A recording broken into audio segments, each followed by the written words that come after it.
Good morning, boys and girls. It's good to be with you again. We have a special day that's going to happen in just a couple of days from today. On the 17th of March, we have a day called St. Patrick's Day. And Mrs. Deitz loves the story of St. Patrick, so she wanted to share it with you today. St. Patrick was a priest, which is like a minister, and he told people about God. And he was in a couple of different places. So we're going to talk about, we live right in here. If Mrs. Deitz gets it right, we live right in here. And you have to go all the way across the ocean to the country of Ireland, which is where St. Patrick lived. He lived in Ireland for the most of his life. He also lived over here in England. But we're going to find out what happened and why St. Patrick was in Ireland. Ireland is a country just like the United States is a country. Let's see what happens with the story of St. Patrick's Day. Now remember, Mrs. Deitz is going to read it and then she's going to show you the pictures. Each year on March 17th, we celebrate St. Patrick's Day. We like to wear green. That's the fun thing that we do on St. Patrick's Day. See all the green they have on? Mrs. Deitz even has on her St. Patrick's Day shirt today. She's got a leprechaun and it's got on green, and she's got a shamrock. We make paper shamrocks and harps. We dress up like leprechauns, and we remember a man called St. Patrick. Now, shamrocks are like little clovers that we find in the grass, but they have 3 sides. The clovers have 3 sides, and sometimes we look for ones that have 4, thinking that'll bring us good luck. But a shamrock is a special clover. Patrick lived many years ago. As a young boy, he was taken to Ireland. He had to take care of the sheep. Patrick missed his family. He prayed to God to send him home. See Patrick taking care of the sheep as a little boy? Here he is up on the hillside so the sheep can eat the grass. But when he got home, he missed Ireland. He studied hard to become a priest. Remember? Mrs. Deitz said a priest was a minister. He spoke to people about God. Here's St. Patrick, and he looks lonesome. He wants to go back to Ireland, so he's studying. Even then, he had a book to study, and he's looking at the sheep, which remind him of Ireland. Patrick went back to Ireland. He built churches. He told the Irish people about God. See, they're building churches and he's helping to build the churches.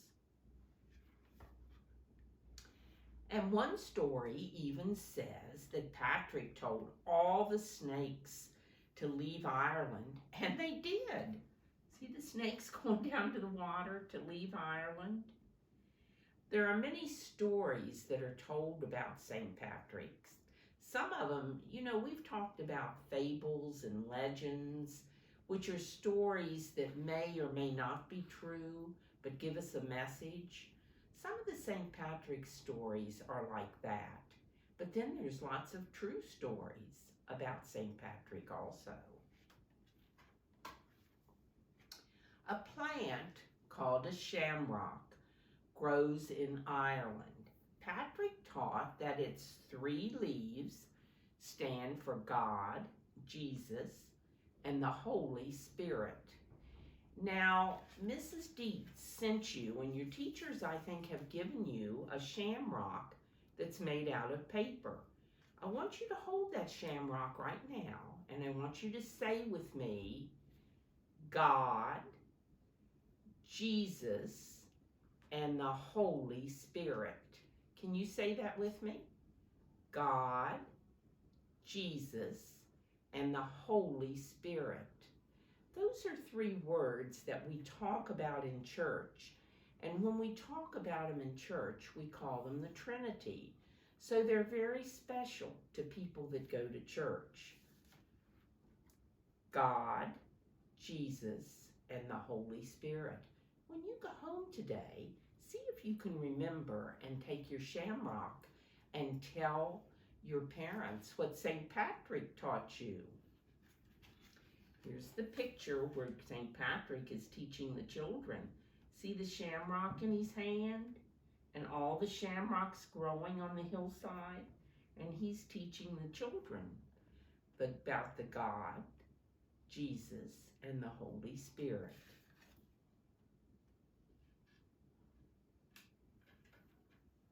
On St. Patrick's Day, some people dress up like leprechauns, but leprechauns are really make-believe.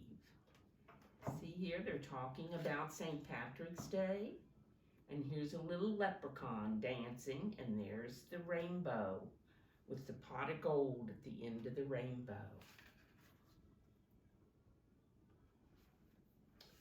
Other people dance the Irish jig to the music of the harp.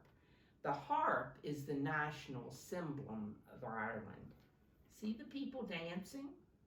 Now, a harp is an instrument that you string, that's got strings on it. Mrs. Deitz found one picture. Let's see if you can see this picture of the harp. See the lady's holding the harp, and she uses her hand to do the strings, and when she pulls on the strings, they make music.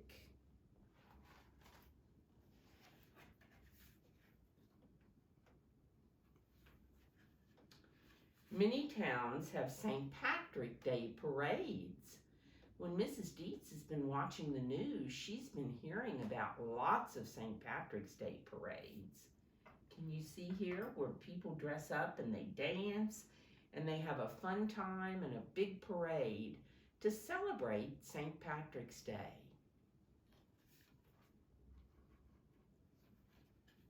On St. Patrick's Day, we have fun with leprechauns, shamrocks, and harps. And we remember a godly man called St. Patrick. See our picture, everybody making things for St. Patrick's Day? And I know you'll make some things too. When we say St. Patrick is a godly man, we mean that St. Patrick tells people about God. He went in Ireland, in England, and because he told people about God and Jesus and the Holy Spirit, it spread all over the world. So we celebrate St. Patrick's Day all over the world.